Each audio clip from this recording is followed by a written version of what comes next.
Suzuki Jimny, see on selline hea abimees mul olnud juba üle 10 aasta, sellepärast, et mul on selline töö ja Jimny sobib sellest kõige paremini, kui on vaja liikuda selliseid väikseid teid mööda, kas metsas või kuskil põldude või luhtude vahel, olgu see siis loodusfoto eesmärgil või siis teadusuuringud või seire või ka jahil käies. Ja Eesti oludes on ta selles mõttes üks paremaid väikseid maastureid, sest ta on väga väike ja ta mahub igale poole. Temaga on võimalik ka näiteks kitsa metsatee peal mingisuguse 2-3 tagurdamisega risti ringi pöörata, kui on vaja tagasi minna. Mahub 2 puu vahelt hästi läbi, kui on üle tee langenud puu, siis selle alt või. Ta on väike, ta on kerge, ta pehmetel teedel ei riku neid, ei vaju sügavustesse kuskile.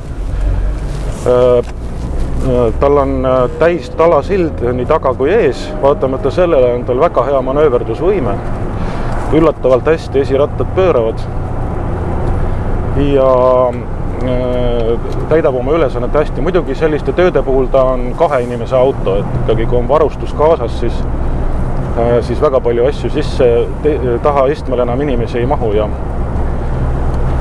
selles mõttes on ta nagu selline seljakott tüüpi auto ja oma olemuselt ma võiks teda kutsuda ka hõljuki tüüpi autoks. Et naljaga pooleks, kui on selline rohune tee näiteks, siis rohi tõuseb ka taga üles. Muidugi põhitöö teevad rehvid. Seetõttu maanteel on Jimny suuremate rehvidega, maastikurehvidega suhteliselt kipakas. Nii ütleme, linna- või maanteeliikluses on ta, kuna ta on kõrge istumisega, siis madalamatest autodest näeb lihtsalt üle vaadata, näeb, mis eespool toimub. Aga sellele kõrguse ja kitsuse tõttu maanteel ja tugeva tuulega on ikkagi raskusi.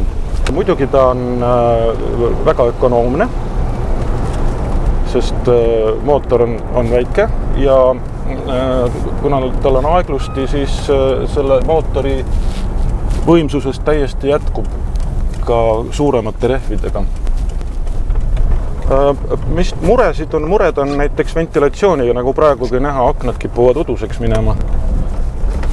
Nüüd oleme jõudnud ühte vanasse kunagisse paekarjääri, mis on avalikus kasutuses ja selle haldajalt on meil tänaseks saadud luba siin ka sõita.